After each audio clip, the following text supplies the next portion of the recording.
Qu'ils soient utilisés à des fins esthétiques ou reconstructrices, la préparation des implants mammaires impose des règles d'hygiène et de sécurité très strictes. C'est ainsi avec chaussons, combinaisons et gants jetables que nous pénétrons dans le sein des seins, la chaîne de fabrication des prothèses. Les implants mammaires utilisent du silicone à la fois pour leurs enveloppes et pour leur remplissage. Chacune de ces matières premières est approuvée par la FDA, l'Agence américaine du médicament. Les mélanges pour les différents constituants sont préparés sur place. Les matières premières arrivent par ces tuyaux, elles arrivent directement dans le mélangeur et le mélangeur donc est programmé pour avoir un temps d'agitation et une force d'agitation pour bien solubiliser le produit. Une fois que les mélanges sont préparés, ils sont conditionnés dans des pots et ensuite les pots vont être stockés dans cette salle de stockage des mélanges.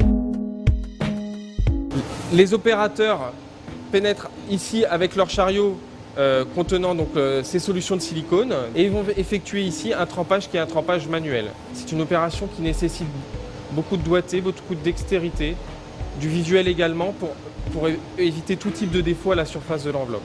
Les laboratoires Sebin fabriquent 2 familles d'implants. Les implants destinés à la reconstruction, généralement de forme anatomique, et les implants destinés à l'esthétique. Ces moules, ils ont la forme de l'implant final et donc on va venir tremper successivement des couches de silicone sur ces moules. Après plusieurs trempages et couches successives, ces enveloppes sont mises au four. Il existe des implants à enveloppe lisse ainsi que des implants à enveloppe texturée, pour lesquels une étape de texturation est à réaliser avant la cuisson. À la fin de notre trempage, avant la dernière étape de cuisson, les moules sont encore recouverts de plusieurs couches de silicone non réticulées mais légèrement séchées. On va effectuer une étape de texturation et ici, comme vous pouvez le voir, nous effectuons une étape de texturation au sel. Donc en fait, nous venons imprégner comme ça du sel à la surface de l'enveloppe. Les moules sont ensuite disposés dans le four et les prothèses vont être cuites entre 1h30 à 2h30 à une température de moins 125 degrés. Et c'est cette température qui va apporter l'énergie nécessaire à la réticulation du silicone. Avant l'étape de démoulage, les enveloppes texturées vont d'abord passer au rinçage pour bien retirer le sel qui resterait à la surface. On vérifie également l'étanchéité. On va venir démouler les enveloppes du moule, qui est une étape importante puisqu'il faut faire attention bien sûr à ne pas abîmer l'enveloppe. Il est important de vérifier que l'enveloppe n'est pas percée. On va avoir une étape de vérification. Elle dispose son dispositif, elle va venir gonfler comme ça l'enveloppe et la disposer dans un liquide, de manière à vérifier l'absence de bulles. Si vous avez un chapelet de bulles qui sort de l'enveloppe, c'est que l'enveloppe est percée et donc l'enveloppe va tout de suite être rebutée à cette étape-là. Une fois le dessalage effectué, les enveloppes sont séchées dans une étui. D'autres tests interviennent alors pour s'assurer de l'absence de défauts de texturation, de l'épaisseur de l'enveloppe, des caractéristiques visuelles et mécaniques. Une grosse bulle pourrait générer des défauts qui entraîneraient peut-être la rupture de l'implant. Donc tout ça, c'est vraiment contrôlé ici. L'étape supérieure, c'est quoi?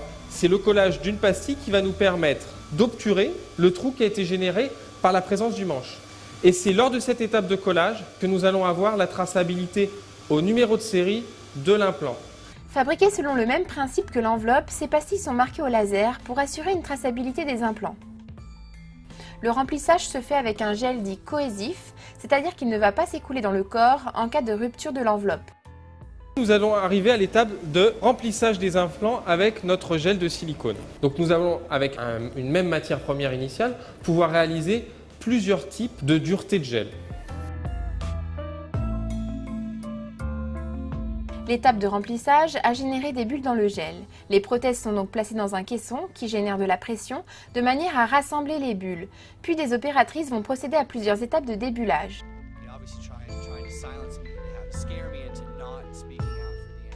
Nous avons toujours une étape très importante, le contrôle. Donc comme ça, on va venir contrôler l'absence de particules à l'intérieur du gel. Vraiment, on a un contrôle continu à toutes les étapes de production de nos implants. Les implants sont disposés dans un four, paramétré, avec une température donnée, un temps de cuisson donné. Et c'est cette cuisson qui va permettre d'obtenir la réticulation du gel. Un bécher de gel pour le test, donc il va être placé dans le four. À la sortie, le gel à l'intérieur du bécher est réticulé. Il va descendre au contrôle qualité et on va venir contrôler comme ça par le test de pénétration qu'on a bien obtenu la bonne dureté de gel, donc que notre gel est réticulé. Après une dernière pesée et un nouveau contrôle visuel, les prothèses sont fermées grâce à une colle de silicone. Ensuite, nous avons la dernière étape qui est l'étape de conditionnement. Les prothèses sont stérilisées et conditionnées dans des boîtes qui disposent chacune d'un code barre permettant d'identifier l'implant